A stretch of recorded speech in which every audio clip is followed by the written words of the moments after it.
everybody. Before we begin the conversation, let's do a little round of presentation. So yes, I work at Desjardins as a senior director. I essentially manage all the teams that try to detect malicious behaviors. So in cybersecurity, fraud, physical security, etc. So I've been involved in artificial intelligence, data science for a while, in cyber for 20 years. And I would say data science for 10 years. So with me, I have 4 excellent panelists. I will let them present themselves. So Jean. Thank you, Fred. Jean Bouthillier, founder and CEO of Qohash. We're a data security company that helps financial institutions discover their sensitive data and also detect insider risks. I've been at it for 4 years, and we've also had a great collaboration with Desjardins to develop some world-leading capabilities in that space. Hi, everyone. I'm Georgia Woods, and I'm the CIO at Canada Life, a former CISO in a previous life. I will also say born and raised in Montreal and a huge Montreal Canadiens fan. I'm very happy to be here today. And of course, for us in financial services, cybersecurity is always top of mind. So I'm really looking forward to the discussion today. Hi, everybody. My name is Joseph Lau. I'm the Chief Information Security Officer for Sagard. I think my job is probably broken into 3 parts: to be the CISO across Sagard and our group of companies. Secondly, working with our various investment teams across our various strategies on technical due diligence for technology and cybersecurity. And then thirdly is probably my favorite hat that I wear with the Portage team is working with fintechs. So in our group of companies, we have probably close to 60 different fintechs that I get the privilege of working with. And that's probably, on a good day, 70 to 75% of my time. Hello, everyone. Thank you for having me. I am happy to be here with you. So my name is Ravy, and I'm a partner at KPMG. So I lead the Center of Excellence in Artificial Intelligence and Emerging Technologies. So my background is I'm a mathematician, data scientist, and in engineering too. Been working in this field for now 16 years. So what we do is, data science, engineering in different fields, including financial services. Plus, we do work with organization in fintech. So I'm really happy and thrilled for this conversation. Perfect. Thank you all. So let's begin with the first question. So before we talk about collaborating with the startup, I'd like to talk a little bit about the impact of data science and AI on innovation in cybersecurity. So the first question will be for you, Ravy. So data science had a great impact on many domains in the last 10 years. This is especially true in machine learning and deep learning that created a revolution in image recognition and natural language processing. So where did you see the impact on organization in their cybersecurity and fintech? What's interesting is before we were talking about, engineering or programming and math, and now we look at this 10 years after, which is today, and we're talking about machine learning and deep learning, what you were sharing, Frédéric. And what's interesting is what we're seeing in the algorithm world related to machine learning and deep learning is, I'll give you a few examples what we see in cybersecurity and how we could relate it to fintechs. We, of course, have classification and creation of algorithms to be able to detect, because the goal here in cybersecurity is to prevent something to happen. So how will you prevent it is to see how is your system, and are you able to predict? Are you able to predict malware, spams, phishing, creating, examples that you do and around training? So we're looking at the correlation, but just to give you another example is if we think about behaviors. So are we able to detect this behavior with machine learning or with deep learning? We could think about graph theories to be able to recognize if it's the same pattern. When we talk about graph theories, we can think about, the network with, let's say, Meta. But another one would be the recognition of not only facial recognition, voice recognition used in cybersecurity, but not only that is the way you type. If we think about it, the way you type, the way Sarah's type, is completely different from one and another. So we're talking about the advancement of the science. We're talking about the advancement in artificial intelligence related to cybersecurity. Plus, the last thing that I would say, Frédéric, is how organization works is, of course, they have their team, but they do work with fintechs that would be able to sometimes, work faster or be very specific in a field. You talk a lot about the innovation that AI brought to detection. What about automation, automating what teams in the SOC are doing? So maybe Georgia, what about that? Anything to say about this? Yeah, for sure. When I think about, so the perspective I'll offer is as a CIO, and I have information security as part of my portfolio. There's definitely a role here for AI. So I would say a big emphatic yes, around things like patterning, filtering, lower complexity tasks, things that require like high time intensive work, right? Where you can bring in logs from many, many different sources and kind of crunch the data. Again, you're looking for patterns around this, establishing baseline thresholds. What's normal behavior? And then what are some, breaches of that threshold? I think analytics and AI, machine learning, fantastic use cases there. I think there's an overall comment, and I did have some good discussions with my CISO at Canada Life on this, is kind of the notion of, observability. And observability is kind of having, your feelers out for everything that you need to think about, right? And so I think with observability, yes, the but on observability is, but we want to make sure that we understand kind of the rules, the decisions, so that we really understand what it is that we're observing. And I would say the last piece, that is perhaps not yet, is the human judgment part, right? You have all this data, you have all these insights, you have these indicators of compromise, external, internal. But I think there's still, I guess I'm saying not yet. I still feel that there is a human judgment component, that probably still over time needs to be matured. And security people are also, Joseph, you're directly in the industry, right? Information security is not a generalized practice. Like we have lots of different specialists, right? Very specialized roles, whether it's application security, infrastructure security, customer authentication, and on and on and on. And so, and we'll talk about that in a little bit as well. But I think there's still a strong element of judgment that I think security professionals still kind of want to get their hands on.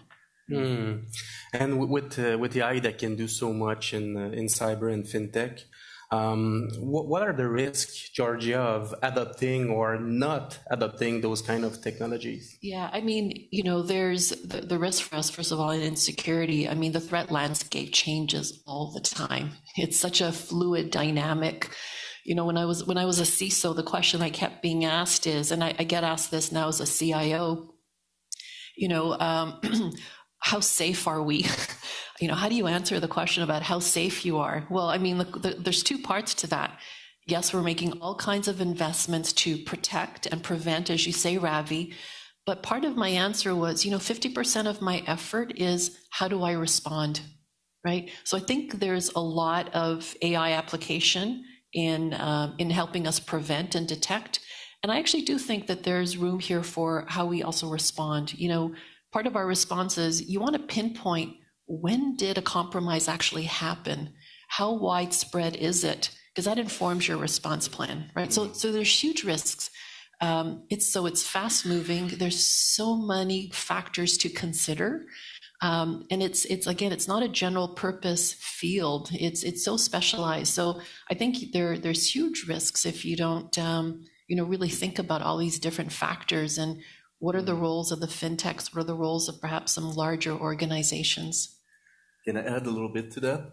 Of course. I was at the JP Morgan Technology Symposium a couple of weeks ago, and they've really stretched to the limit what is considered a traditional cybersecurity architecture with a SIEM.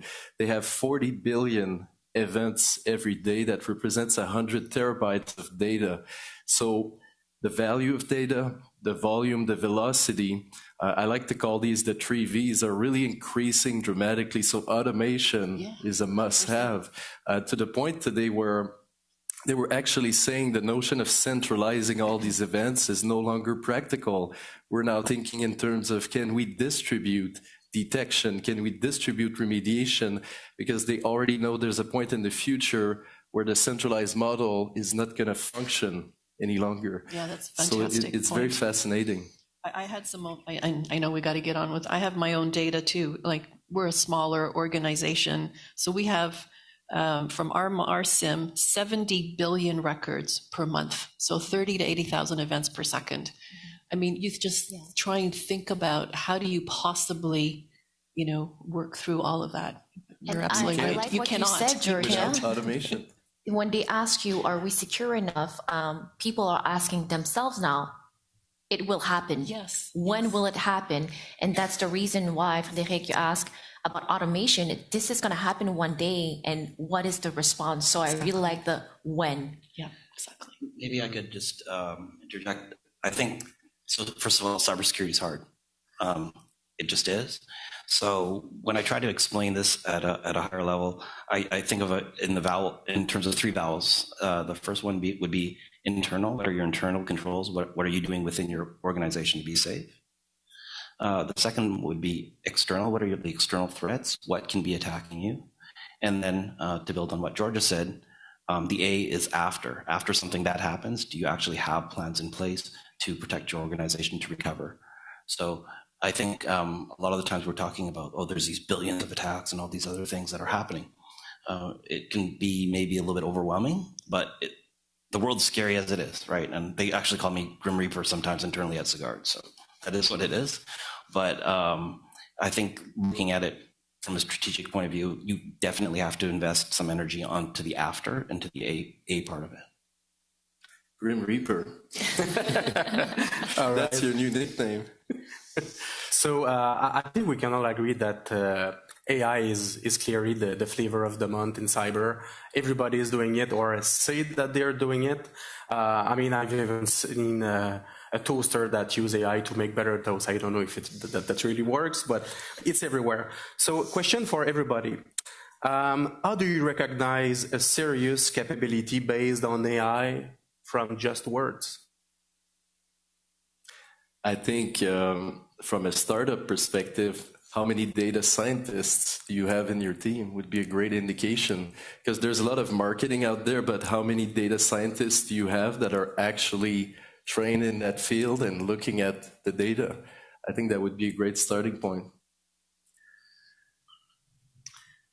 Yeah, I mean, from my perspective, it's, you got to show me the outcomes, right? Show me how this works. And I'm a firm believer in the whole AI data science. You need the data scientist, and you also need the person in the particular domain that can actually come up with the use cases, right? It's kind of that 2 in the box. I think that duality of, the expert on the data science, as well as the individual that understands the particular domain.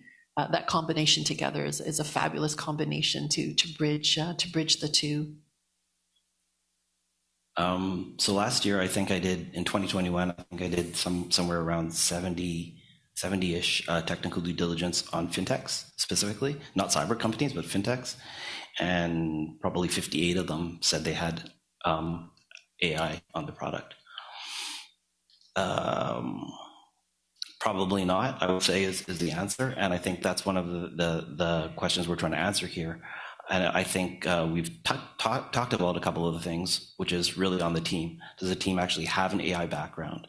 What does their technology stack look like that would be conducive to actually doing real AI? What do they even mean by AI? Is it robotic process automation? Is it ML? Is it just marketing? And we're trying to raise money, so we're going to put AI in here so we can raise that next round. And I know there's people fundraising in the crowd. I apologize if you have AI in your deck. But I think we really have to narrow down what we actually mean, or that's where I would double click on when someone says they're doing AI, to get a better understanding of what do you actually mean by that. Yeah, and if I can add that what you said, like at Qohash, we use AI in our product, But I've seen competing startups and companies that say we have 100% AI, like across the board. And I think that's just nonsense. Like, we've taken an approach where we use AI when it makes sense, because often it's more complex from a design perspective, a computational perspective. So I think companies that are taking this seriously have a measured approach, they have the talent, and they're actually doing it, which requires access to data, access to actual business insight. So there's been a huge bubble of marketing around it, and I think it's going to sober up now, actually, with the market being down. I won't repeat what my colleagues share, but what I would say is AI, yes, it's not always the answers. And, you know, AI is used in a different meanings, and I went and talked to 20,000 people in Quebec and asked them for them what it means. And sometimes I know that it's my field and it's not necessarily their field, but if we think about, does it mean for them data, analytics, BI, advanced analytics, and are we talking about AI in machine learning and deep learning? And rather than that, are we thinking about all the dependence with AI and with data, meaning the architecture, the infrastructure that are core for the data, that are core for cybersecurity? So those are the elements that I think about. Plus, on another level, it's what I like to optimize is people in business analytics translators, I would say, or cyber analytics translator, to make sure that the business understand with the experts. So I think that the way we use the word, it really depends on our fields. It really depends on what we need. It really depends on, okay, what's the purpose? What's the goal? Can I just add to that, Ravy? I think you're making some really good points. I've always felt the need to, like, it's you know, when I think about the data, you know, that feeds the models, right? That feeds the use cases. Always think about, you know, obviously, you know, log data for sure, but you know, lots of organizations are very much on their way to create these fusion centers, right? So it's a combination of, you know, security data, log data. But it's also, you know, fraud data, AML data, right? Like it's, you know, when you think about these indicators of compromise, and certainly in financial services, they kind of bridge multiple things. And you think about, you know, employee behaviors inside, and all of this in my mind is all about kind of establishing, what does a normal pattern look like? What is normal? You know, that's day to day. You get little aberrations, but then what are the things that say, hey, you know what, this is not quite a normal behavior, right? You got to double click on it and investigate it. Like, I always think about, you know, if I were to simplify how I want to think about AI and the use cases, it's like as many sources of input as possible, and we kind of establishing that threshold. And companies out there who can help us think, you know, along those lines, love to have more conversations with them. And I agree with that. When we're talking about, you know, fraud data and AML, anti-money laundering, the trends are going to be different. The behavior is going to be different, the pattern. And like you said, the logs too, and the way people will react. And not only, you know, even employees in different departments will have different patterns. So those are important elements that we think about. I'll just jump in. If I could jump in really quickly on the Fusion Center before. I know there's some large organizations here, so don't run back to your firm and say we need a Fusion Center. The only word of warning, and I'm not disagreeing here, that it's important to combine these different data sets. It's very much organizational and a cultural change management project as well, because you're having, let's say, physical security, work with your AML team, work with your fraud team, working with your cyber team, and just putting them all into the same room isn't going to work. So this requires a lot of planning. And I would say that the organizations that have done it well have really thought about the people we're putting together versus this is not a technology project in itself. That's a very good point. Yeah, I completely agree with that. And so Joseph, you've worked with dozens of startups. I think you're working with 60 currently, you told me. So in your view, how can a startup get a true competitive advantage with the use of AI? Yeah, so I think the biggest is really leaning in on their strengths, which is the agility, the ability to do things quickly, to fail fast. So I'll use an example. Let's say I'm at a startup and there's something interesting that I read, an academic paper that I read. That same morning, I could download that library, go into GCP, and start playing with that Python library, let's say, right?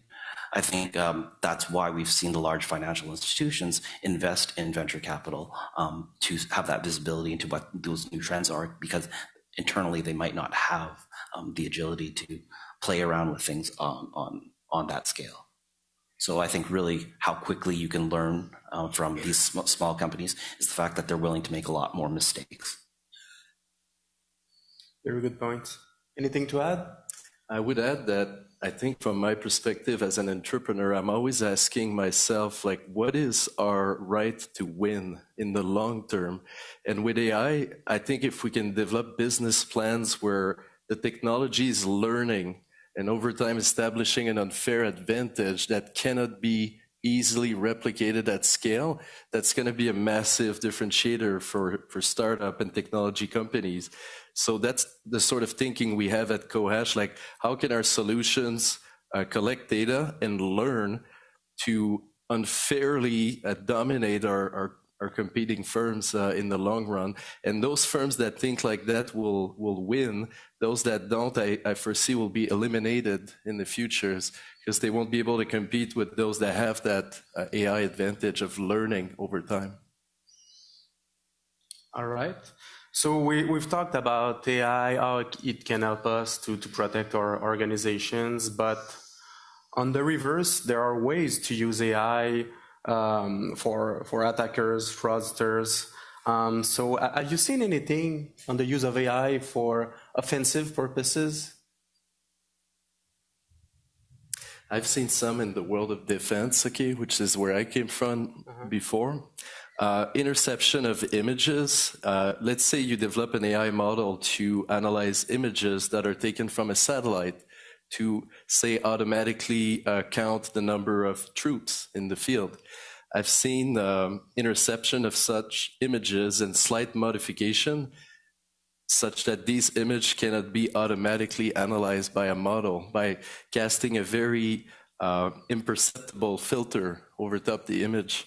So that's one example I can share, and I suspect there'll be many more variation of that coming to financial services and other sectors.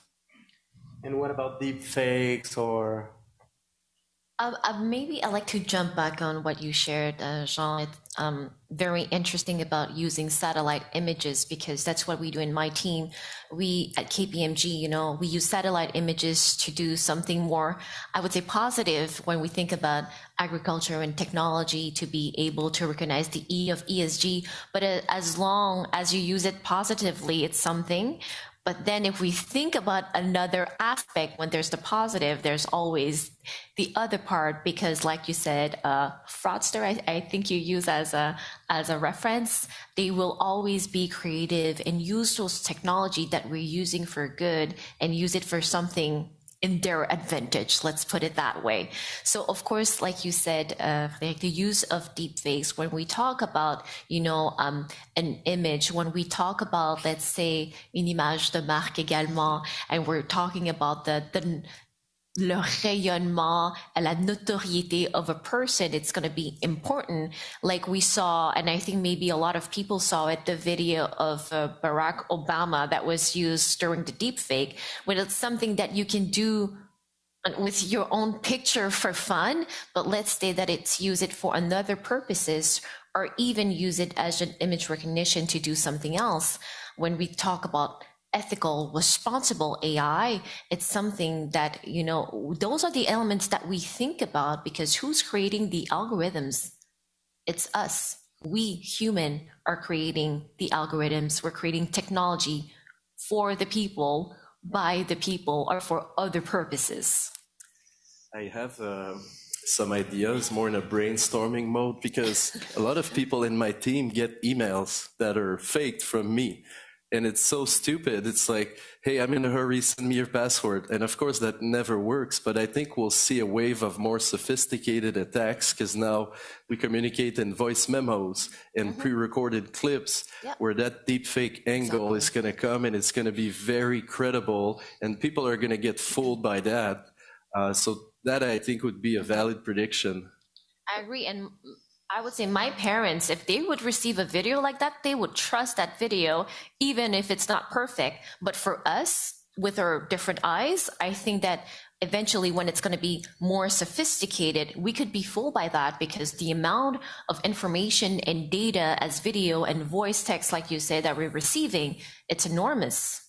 I was going to say, like, you know, when I talked to, again, our CISO and our security group, it's the social engineering. It's probably still, you know, like, I guess from our perspective, still, you know, by orders of magnitude, the most effective way of breaching the security of an organization. And you're right, you know, the whole email, but now it's getting into some of the biometrics, you know, the voice authentication. You know, how many organizations have put in active, passive voice biometrics in their contact centers, right, as a form of, you know, a better customer experience, because we're all also in the business of really good customer experiences out that, and that's been a bit of a friction point, right? We're kind of digressing a little bit here, Frederic, but these are some of the real problems that we're facing, right? We want great security, but we also want really good employee and customer experiences.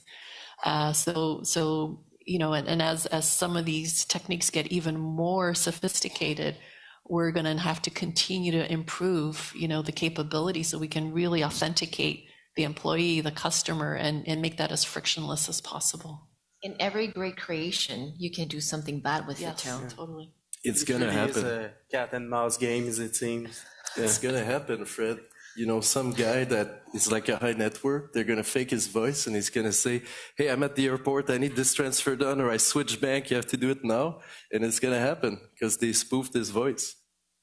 So maybe I could talk a little bit about something that I hope happens a lot at this forum. Is we're going to close some deals, and there's going to be big wire transfers that are going to happen, both from the VC side and from the financial institution side or the investor side. So that's speaking of like deep fakes or voice fakes, right? I always believe really strongly in layering on human protocols on top of these. So let's say I've closed a $10 million wire transfer, a deal, and I'm expecting that wire transfer. Do you actually have human protocols in place in terms of verifying account numbers and making sure you're sending to the right place? With let's say a 5-minute speech of somebody, you can very, very quickly imitate their voice, right? That's what worries me, right? That could be in one shot a $10 million, $100 million mistake. So I think when we think about AI, that dual use, yes, it's really cool that I can change my voice to sound like anybody I want, but that might not be the best thing in terms of, there's always that dual use that people could use that for evil. Yeah, I mean, I was listening to the previous panel on blockchain. I mean, I think it was one of the best that I've heard. Sorry, notwithstanding, you know, everyone's great panels, but that one was a really excellent one, right? And so we're not going to get into a blockchain conversation, but I love the gentleman who was talking about the difference between trust and truth, right? And I think that's the progression we now really need to make, because it's just, you know, what can you possibly trust anymore versus what is really truth? And I think that's been a constant pressure on the whole security field. And I think that will be increasingly more of a pressure for us to distinguish the truth. And can I really, you know, go ahead with this $10 million wire transfer? And what are the controls I need to put in place for that? All right, so now more about collaborating with startups. So the next question, Georgia, would be for you. Many cybersecurity solutions are trying to do everything. There is a lot of product consolidation going on. However, startups often have a very niche product that can only solve one specific problem. How is this an issue for large enterprises that aim to manage a limited number of cybersecurity solutions? Yeah, I mean, the reality is it is an issue, right? I mean, like, I think some of our previous dialogue here has touched upon it. You know, to adequately protect a large organization, we've got suppliers, we have customers, we have employees, we have applications, we have infrastructure. I think I've probably covered the main things that we need to think about, and partnerships, of course. And so it's not a one size fits all. And so, you know, we could be chasing the latest and greatest. So it is a very dynamic environment. You know, it's the trade-off, right, between risk, cost, you know, day two. I always think about the day two operational, you know, complexity of running such a complex environment. You know, so whenever we implement a new capability, you know, we obviously have to think about, you're right, Joseph, from the previous remark, the change management, you know, effectively implementing something, building the right process, and then I got to manage it day two, right? If I'm not thinking about that, I'm creating more complexity and I'm not really, you know, realizing the benefit.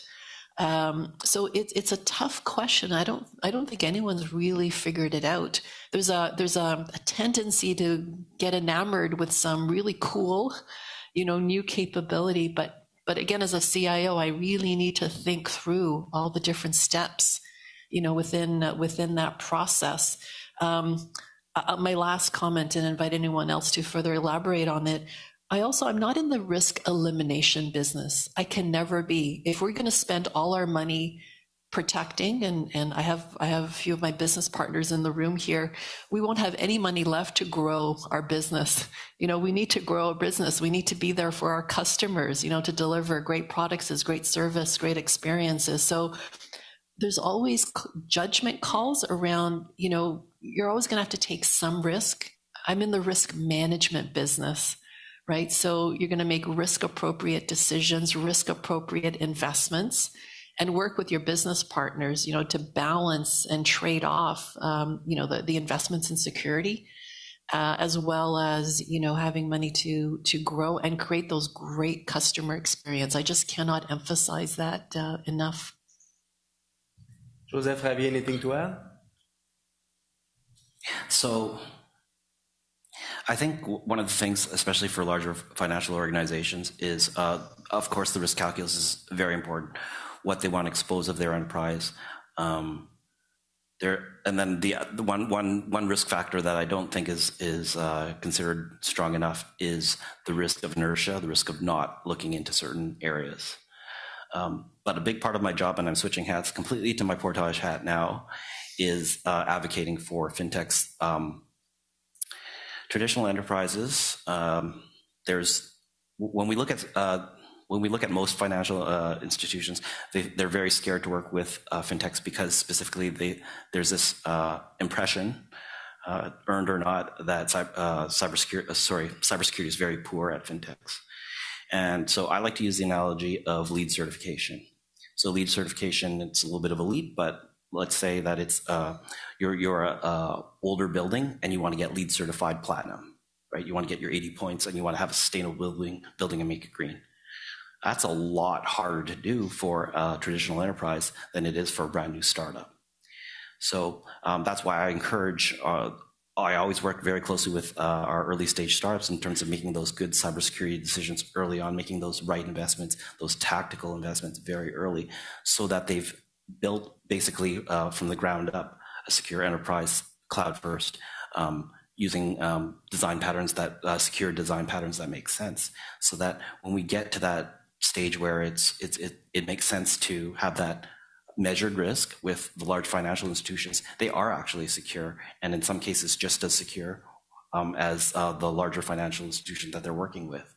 So sometimes I get middle of the night calls where they're saying, oh, I have to fill out this 300 or 500 questionnaire from company X before they'll even talk to me.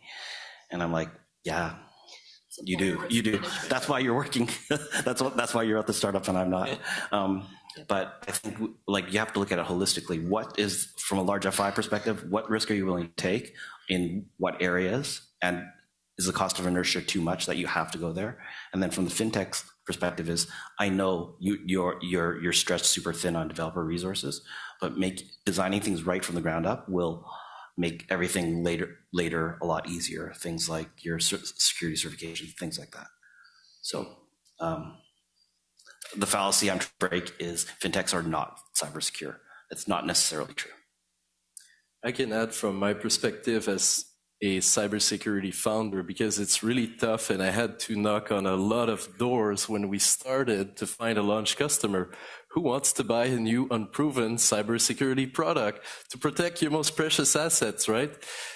And I think the key ingredients are that there's a lot of opportunities if the problem you're solving is so painful in a financial services institution. And also the leadership in place is innovative. And so I came to conclude after kissing many frogs that there's always going to be like a third of the market that no matter what you do, however good it is, they'll just never going to buy from a startup. Then there's that remaining 2/3 where you can work with.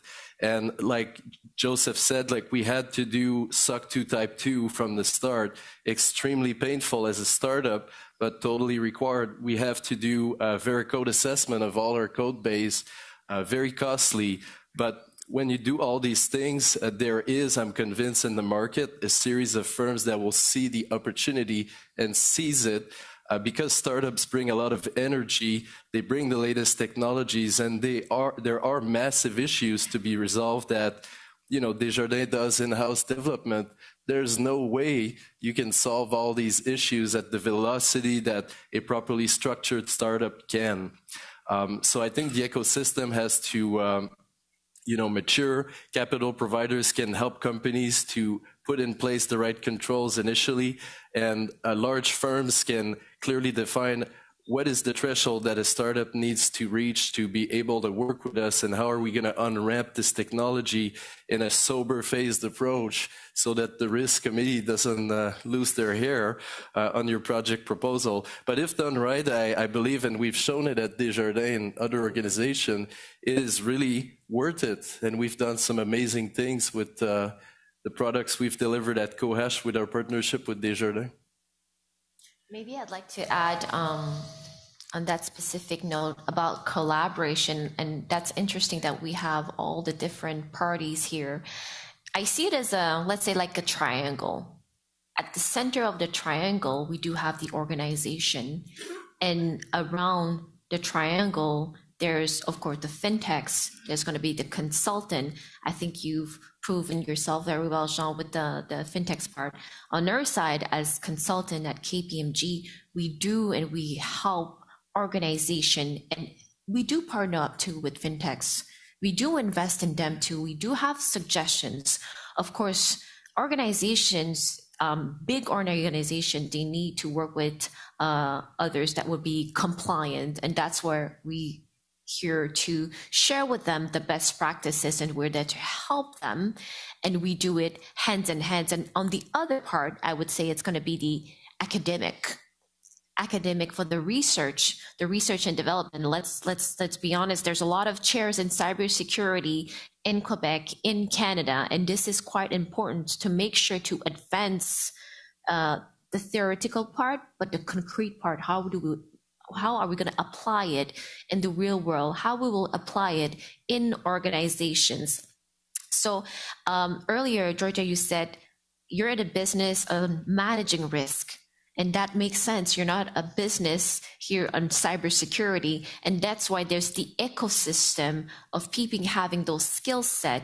And let's say having people, I'll just give you an example. At KPMG, we're going to have people in cybersecurity. We will have people in AI, people that has a niche expertise in financial services to be able to help those organizations to, like you said, Joseph, internally help them, externally, and response, what will be the course of action, and to be able to prevent.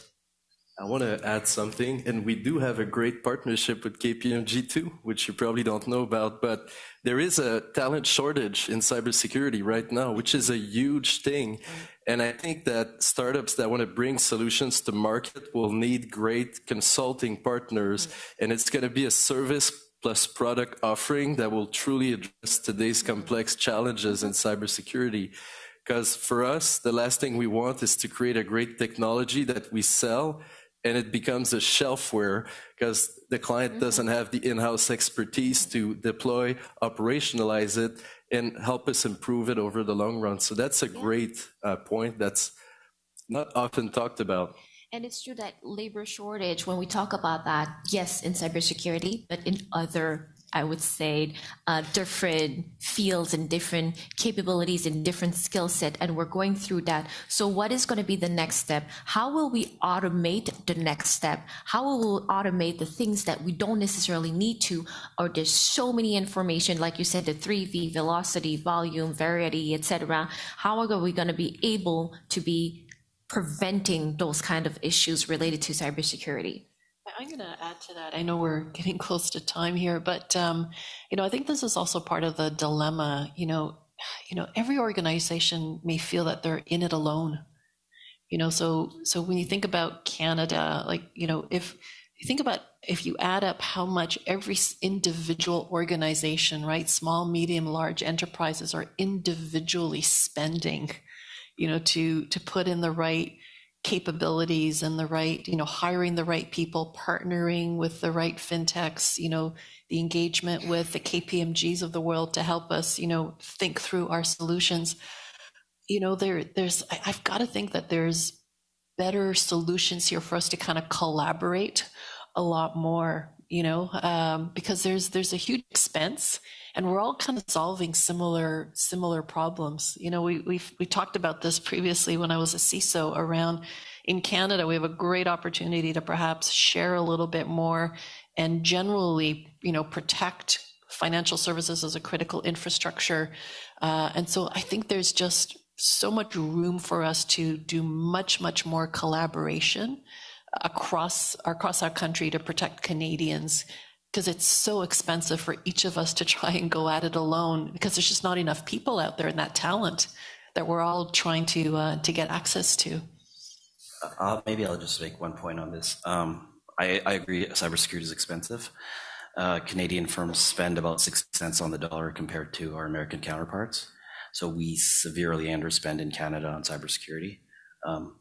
So I think one way to look at it from a strategic level, at the board level, at the executive level, is whatever your IT budget is. And I'm sorry, I know that's your budget, Georges, but imposing a cybersecurity tax on projects.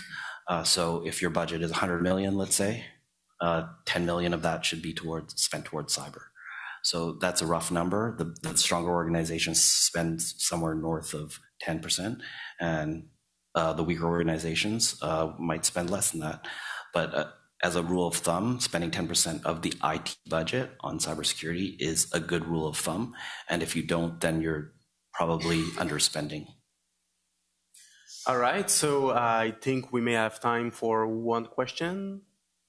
So any question out there about collaborating with a startup? I have a question for you. Yeah. All right, go on. My question is for you. Like, you work at Desjardins. Yes. In my past life, I was working at Desjardins too. Now happy at KPMG, but I really enjoy my experience there. What about you? Can you share a little bit about your experience and your journey of, what happened? It's been quite a journey, I would say. I love working at Desjardins. I mean, the way the enterprise focuses on people and not only money. I mean, Desjardins has been so good for Quebec in the last 100 years or so. There's a lot of good work that is being done on analytics, AI. I've not seen a lot of organization trying to do so in-house as much as Desjardins. So it's been a great pleasure working there so far. Thank you. All right, that's it. So thanks a lot, everybody, for that such a great conversation. Thank you, Fred. Thank you. Thank you, everyone. Thank you, everyone.